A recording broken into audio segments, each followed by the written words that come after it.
So the new Nightwish album titled Yesterwynde was released on September 20th, roughly a month ago, and that album is the follow-up to the long-awaited follow-up, I might add, to 2020's Human Nature. The album concept for Yesterwynde, according to Tuomas Halopeinen, is part of the legacy of Human Nature, the trilogy, quoting Tuomas Halopeinen, sort of dealing with the same sort of themes, although Yesterwynde is a brand new album. Obviously, there are some brand new topics, some brand new thematical statements being made on the new Nightwish record. We're a little bit late in terms of album reactions, album reviews, album analyses, but that is partly due to the fact that Yesterwynde is not an album that you can just listen to once or even twice or even thrice and just kind of take a break from, or you cannot grasp the entire complexity of Yesterwynde from just a couple of listens. I would suggest listening to it 5, 10, 15 times. I think we are on our 8th listen to it, roughly, not including listening to the singles, sort of half-assedly late in August and early September when those singles were released.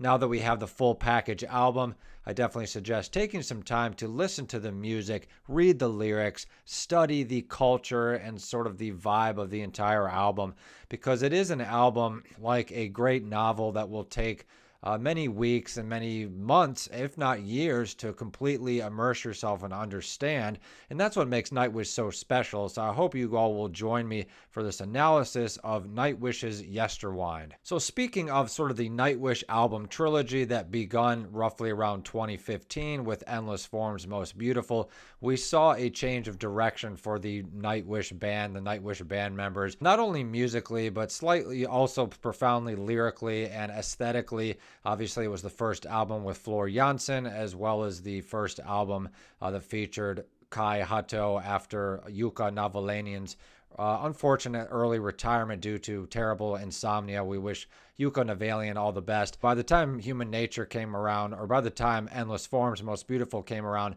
the band was under sort of a different vibe, I guess you could say, a different lineup, and that didn't necessarily change the sound of the music. Obviously, that came with just the natural process of writing new music. Not every Nightwish album is going to sound the same, but they begun sort of this trajectory of sort of immersing the listener and their fans in not only some of the old Nightwish themes, but also bringing some new ones in terms of Tuomas Halopeinen scientific philosophies as far as evolution and the universe and all that sort of profound science stuff that we see introduced in Endless Forms Most Beautiful. And that's sort of thematic element, that creative element, was continued over onto Human Nature.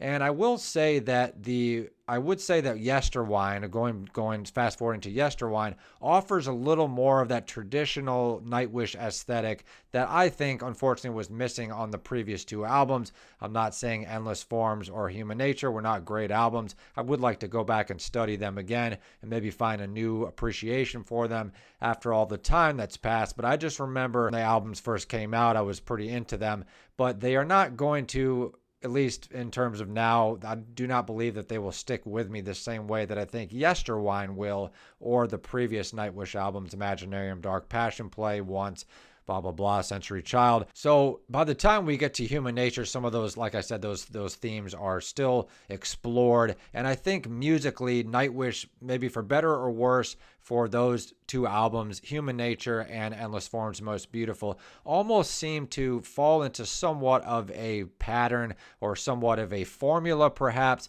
They didn't really have a whole lot of new elements. I mean, of course, they had some new ones. Every Nightwish album has new, fresh elements. But compared to Yesterwynde, the newest Nightwish release, I think they really broke down the barriers of whatever formulas or whatever restrictions Nightwish may have been under subconsciously were definitely broken free of on Yesterwynde. Now, Yesterwynde also sort of explores some of those evolutional nature historical themes, but also we see a return to sort of the old lyrical, melancholic, longing Nightwish vibe, maybe a little bit of the gothic aesthetic that we saw from Century Child, as well as Once and Dark Passion Play and Imaginarium. And that's what makes Yesterwynde such a strong album for me. Not only is the musical quality of a very high caliber, but I just I connect more with the lyrics and the melodies of Yesterwynde than I do with Human Nature or Endless Forms Most Beautiful. Having said that, it's been a while since I've heard those previous two albums,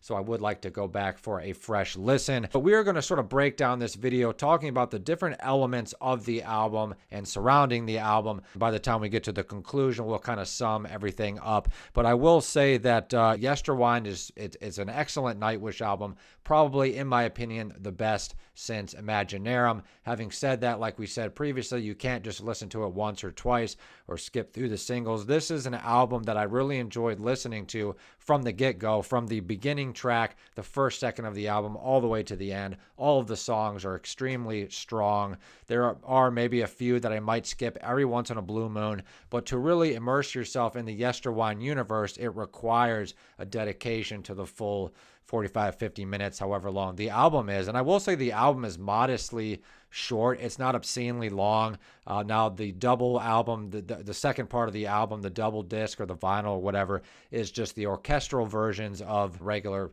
Yesterwynde album, which is something Nightwish kind of started with on Human Nature. They had a sort of the Human album was the whole band, and then the Nature part of Nightwish, the second part of the album, was brand new orchestral music by Tuomas Holopainen. This time around, they opted for just an orchestral version of the album itself, which I thought was pretty tasteful. It's a little more digestible, but we do have some really nice long songs. We have some shorter songs. We have some ballads. We have some heavy metal songs. We have some rock songs. We have Nightwish sort of being pushed and pulled and forcing themselves into some new territory, which I thought was excellent. So Yesterwynde is the first album since 2000's Wishmaster that does not feature bassist vocalist Marko Hietala. And I think that's an interesting place to sort of start discussing Yesterwynde, because they filled in the gap of Marko quite well and quite tastefully, I might add, with obviously Floor Jansen's the main vocalist, but also Troy Donackley took over a lot of the vocal material for this album. And whether or not we think that he's a great vocalist, I think he does really strong contributions vocally to certain parts of songs, certain aspects of songs. Obviously, he's not the same type of vocalist as Marko Hietala. It's not fair to compare the two of them, but in terms of forging a new path with Nightwish without Marko Hietala, I think Troy Donackley did a nice job, and I'm interested to see and to find out what else they could possibly do with Troy Donackley's vocals. Troy Donackley tends to sort of have a lower registered vocals, kind of a little bit monotone, kind of like how my vocals are. Actually, if you listen to Arthurian Shield, sort of that folky, sort of, ooh, that sort of thing, whatever. He's not the sort of the Broadway-esque vocals of Marko Hietala, but maybe we could push Troy Donackley to, push himself a little bit more vocally and see what he has in store for us in the future. We had the absence of Marko Hietala. On top of that, interestingly enough, we had Floor Jansen's pregnancy/childbirth, and unfortunately, as a result of that, she was not able to rehearse and practice and be at the Nightwish camp in Finland with the rest of the guys as they normally do. But I don't think the album necessarily suffered from that. Maybe it was a little harder for Floor Jansen to get into, but she said that she still cared immensely about the material, the philosophies, and the energies and sort of the vibe of all the songs, and that she had to take some time to really figure out what the songs actually meant to her on a personal, spiritual, emotional level, all that good stuff. So just a little bit of background drama, I guess you could say. It's not really drama. It's just that Marko Hietala is no longer in the band, and we had Troy Donackley sort of substituting for Marko, but I don't think they really overdid it or really made any bad decisions there. I think Troy's voice was used tastefully. I think it was used well. Maybe it was used a little bit too much. Maybe they overcompensated perhaps, but nothing really sounds bad off of Yesterwynde. So just a little bit of a historical background into what took place during the recording process. They also had to record the vocals at Floor Jansen's house due to Floor Jansen, having to be responsible for the newborns. So props to Floor Jansen, family before music. By the time Yesterwynde came out, it ended up being a profound album. And like I said, in my opinion, probably the strongest album since Imaginarium, Dark Passion Play /Once/Century Child. You guys know Century Child is probably my favorite Nightwish record. It kind of, goes back and forth between some of the earlier Taudia stuff to some of the Annette stuff. And, I'm obviously still a fan of Nightwish with Floriansen. It's kind of hard not to be, but like I said, musically and thematically, I appreciate more of what they're doing on Yesterwynde than they've done on the previous two albums. With Yesterwynde, we see Nightwish resuming an older style and aesthetic, focused more on the emotional elements of Nightwish versus the newer scientific philosophical themes explored on endless forms and human nature. And like we've talked about before with some of our videos in the Nightwish series, Nightwish seems to be struggling with what trajectory they're actually going to resume with their lyrics, what stories are going to be told lyrically, philosophically. Obviously, Tuomas Holopainen sort of grew out of his Ghost Love, Beauty and the Beast sort of stage, which is a result of just growing up and maturing not only as a person but as a songwriter.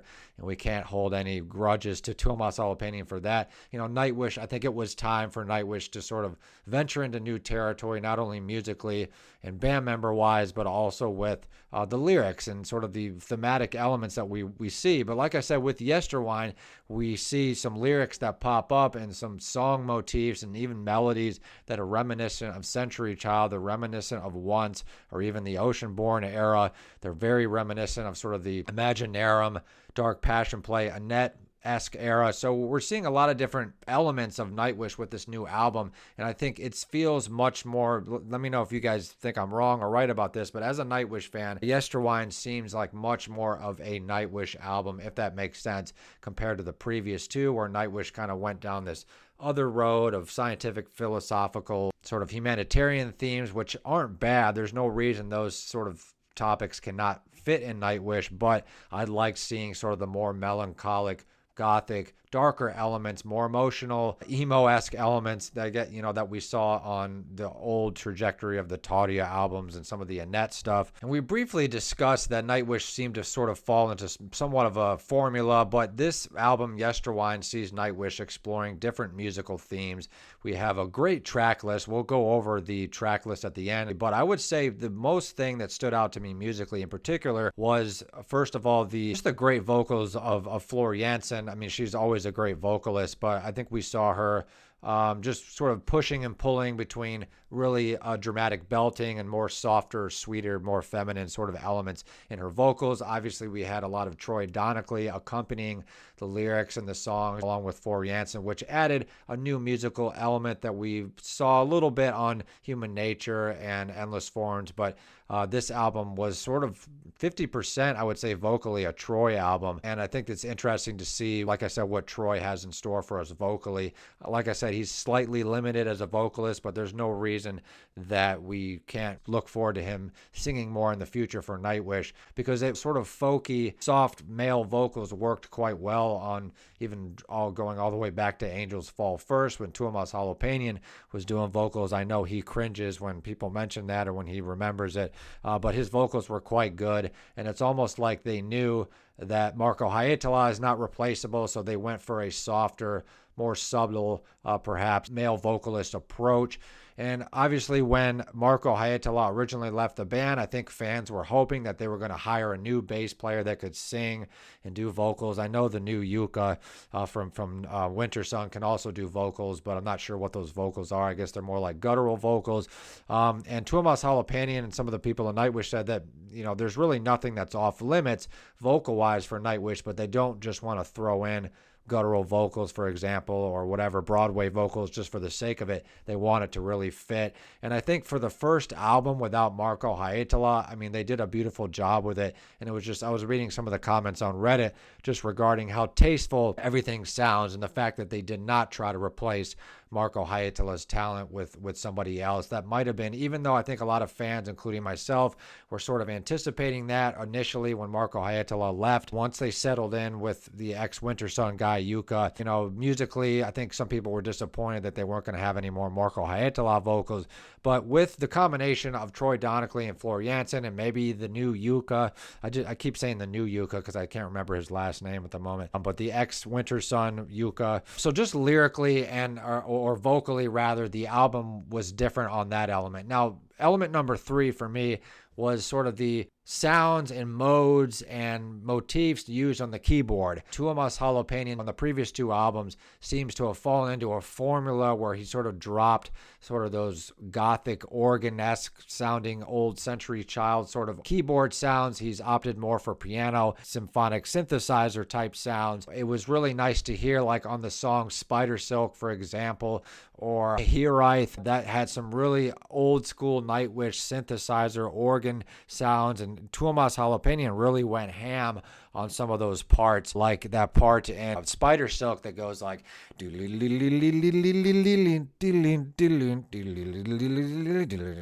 just really amazing stuff all around, keyboard-esque wise, in terms of what Tuomas Halopeinen brought to the table rather for the new Nightwish record. It seems like they broke out of the limitations that they had on the previous 2 albums, but on this new album we really see Tuomas Halopeinen doing some crazy leads on the keyboard and just stuff that reminded me of Century Child and Oceanborn, and even some fans mentioned that some of the stuff sounded like some of the tracks off of Angel Fall First, like Tutankhamun and Beauty and the Beast as well. So it was really nice to see the sounds on Yesterwynde, just thematically and musically and keyboard wise and vocally. There's just some new elements being introduced, and everything from the cover art to the opening song to the melodies to the lyrics to some of the Easter eggs that we'll talk about, that Tuomas Halopeinen's Easter eggs, everything from the album art to the liner notes, just everything about Yesterwynde just seems more of that old school Nightwish that I think fans have kind of been longing for. I think the fact that we do have this new album Yesterwynde to kind of sink our teeth into, it will take some time,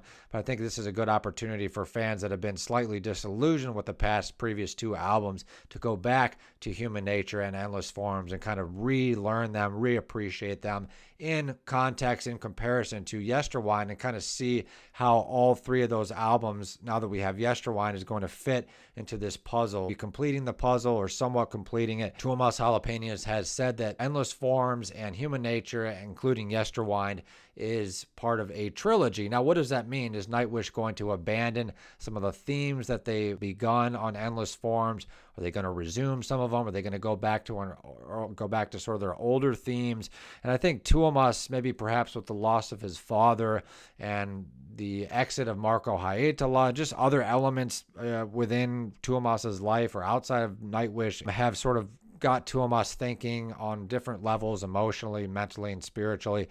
And maybe he is feeling, I mean, hell, even one of the songs on Yesterwynde is called Hiraeth, which is sort of a old Celtic word, I believe, for longing. There's actually no direct English translation because it's such a specific word. I think it might be a Gaelic word or something.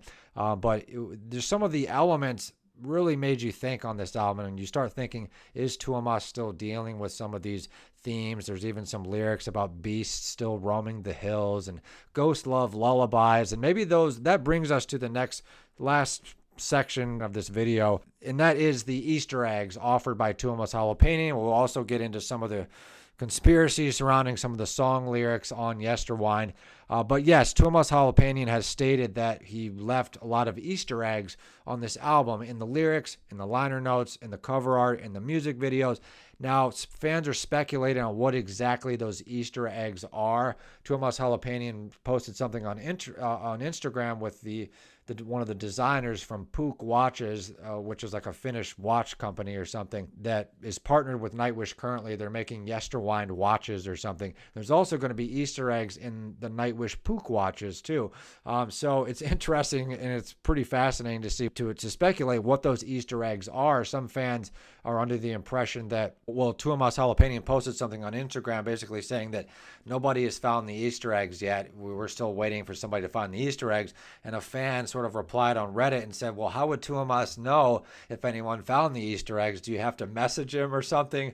And it would just, this whole back and forth between Tuomas and the fans is just really funny and it's kind of cute, because although I think as fans, we've found some Easter eggs, like some of the lyrical references of Ghost Love Lullaby. That seems to be a reference to Ghost Love Score, perhaps. There's also some other things, like the song Spider Silk. But what exactly are Tuomas Jalapenian's Easter eggs? Are they Easter eggs in terms of certain lines in the lyrics that reference other songs? Are there lines in the lyrics that pertain to things in the cover art, or vice versa? Maybe little clues on the cover art that are included in the songs, like, for example, An Ocean of Strange Islands, about a mariner. Obviously, there's a boat on the cover. Now, the whole cover is thematically, we could make a whole separate video about that, but as Tuomas Jalapenian stated, it seems to be a clock is going into infinity. But to me, I kind of took the cover art as almost like an Ouroboros, sort of the snake eating its tail. And if you actually listen to the song The Weave, you can almost visualize this idea of thematically or philosophically. It sort of seems to be the quintessential Nightwish song about this whoever, man, or this creative force that has a myriad and endless amount of songs, and he's just sort of like the Ouroboros, constantly eating his tail, creating and destroying, and sort of like the clock on the cover of Yesterwynde that goes into infinity. It's quite cryptic, but it's quite beautiful and fascinating.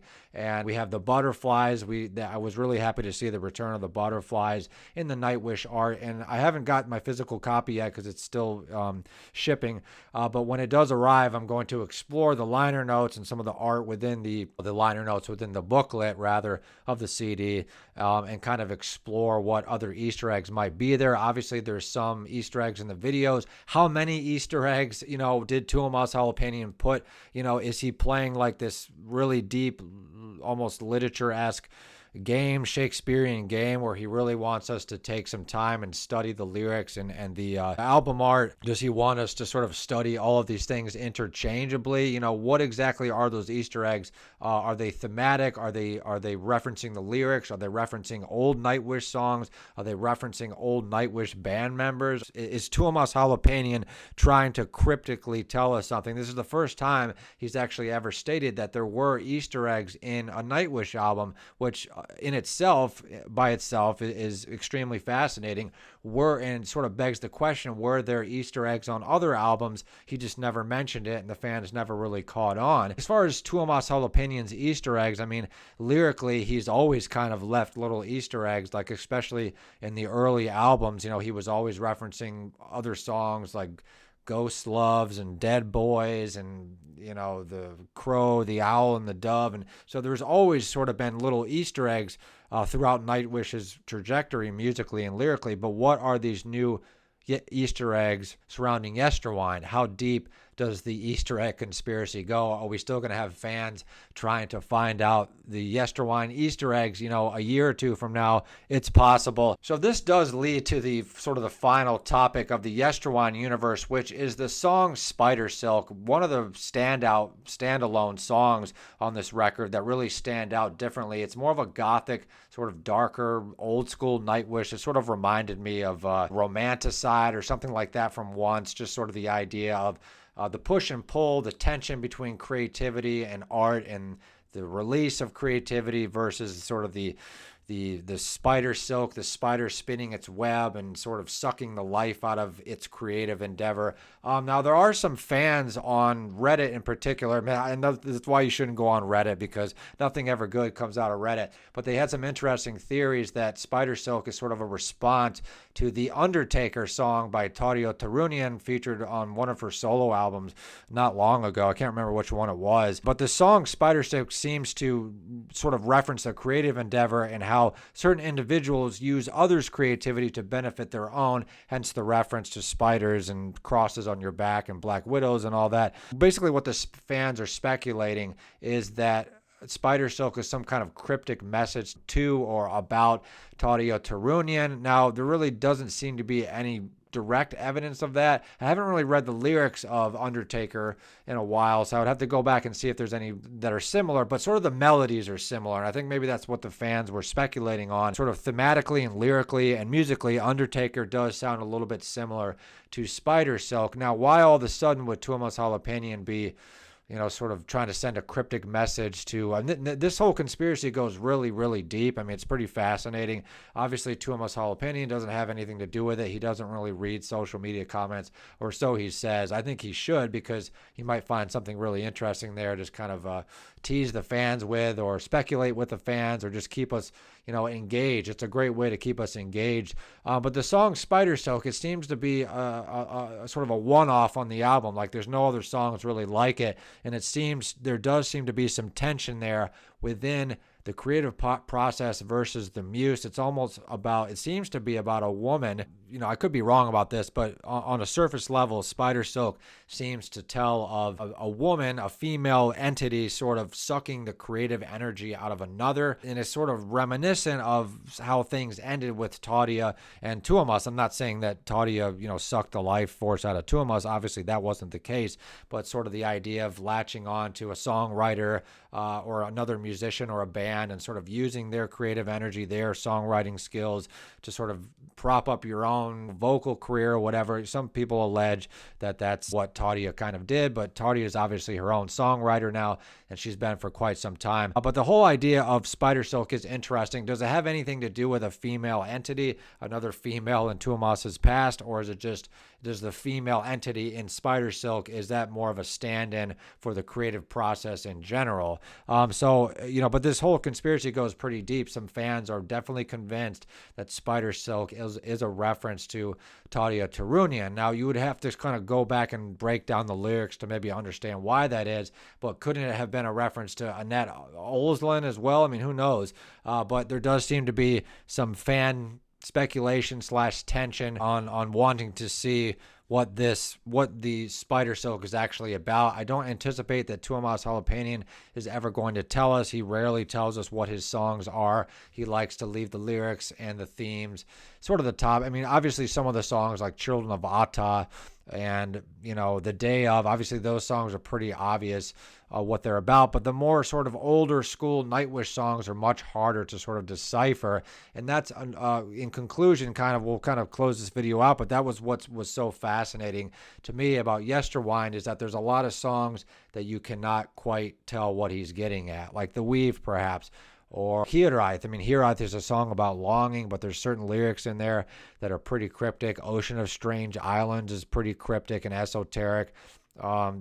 Just song after song, Sway is pretty cryptic and esoteric. So that's what I like about Nightwish. I mean, I don't necessarily go to Nightwish for a biological evolution history lesson, although we kind of had to sit through that for several of the songs on the previous album. Yesterwynde seems to be coming more back to that esoteric, cryptic, gothic, emotional, sad / hopeful universe that Nightwish and Tuomas Holopainen were so good at constructing for us. And I would just say that, like I said, everything from the cover art, lyrics, musical themes, it's definitely the strongest album. Its emotional scope since Imaginarum, I would say. Let me know in the comments if you disagree. Did we miss anything? I think we discussed everything here. Oh, I just wanted to sort of go over the track listing. The first track is Yesterwynde. It almost had this medieval Gothic cathedral-esque element to it. Tuomas Holopainen said that the first track, Yesterwynde, was indeed the hardest one to record because they wanted the choir to sound medieval, so I was really on board with that. And just the whole aesthetic, you can just tell this album is different. It has a darker element, a more mysterious element. The notes are different.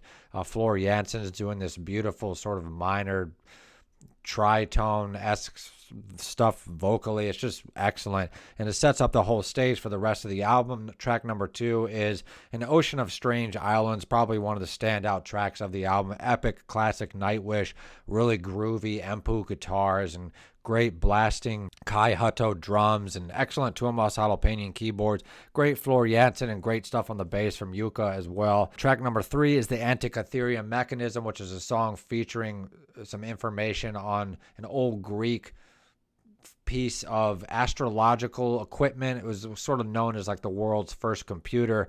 So interesting nod to ancient Greek culture. Antikythera Mechanism. Track number 4 is The Day Of, which is a pretty profound song about sort of fear mongering and media scares and all kinds of conspiracies. Really cool to see Nightwish go in that direction. Track number 5 is Perfume of the Timeless, which was the first single off Yesterwynde that was released back in maybe late July, I think, something like that. Track number 6 is Sway, which is sort of a nod to maybe Turn Loose the Mermaids or The Crow, the Owl, and the Dove, just that classic, beautiful acoustic Nightwish ballad but there's some pretty profound sort of statements being made on Sway. It's just this beautiful sort of Celtic journey that they take you on. Track number 7, we talked a little bit about Children of Ata, which is about sort of indigenous people. I forgot exactly where the location is, but this indigenous culture of kids, they like took a boat and tried to travel and they got lost, but they actually got stranded on an island, and instead of losing their minds or eating each other or whatever, killing each other, they decided to stick together, and they actually got their wits about them and sailed back or something, or were discovered. Pretty awesome story. Track number 8 is Something Whispered Follows Me, which seems to be a reference to existence or the meaning of life or the creative endeavor. I kind of take it as something whispered to us to start creating music. That's kind of what I read from the lyrics. Maybe I'm wrong. Track number 9 is the infamous Spider Silk that we discussed. Track number 10 is Hiraeth, which is sort of that Gaelic Celtic song about longing. And I would say the ending of this song, where Tuomas Jalapenians comes in with those epic keyboards, that's one of the best Nightwish licks I think we've heard since, I don't know, Century Child. I gotta say, it's excellent. Track number 11 is The Weave, which is a great sort of esoteric Nightwish song. Almost kind of reminds me of the cover of the album, A Clock Going into an Infinity, or the Ouroboros, sort of the destruction and chaos, never-ending life, the universe. And track number 12, which we haven't discussed much, is Lantern Light, this beautiful tear-jerking song about the passage of time and love and relationships. And this album is very hopeful, but it actually manages to explore some very profoundly dark, heavy, esoteric elements. So thank you so much for watching our analysis of Yesterwynde. Let me know what you thought of the album. Please let me know if you have a copy of the album yet. Let me know what your favorite song is, and please leave your comments below about Tuomas Jalapenians Easter eggs that are supposedly hidden within the lyrics and cover art and music videos and liner notes of Yesterwynde. Talk to you all next time.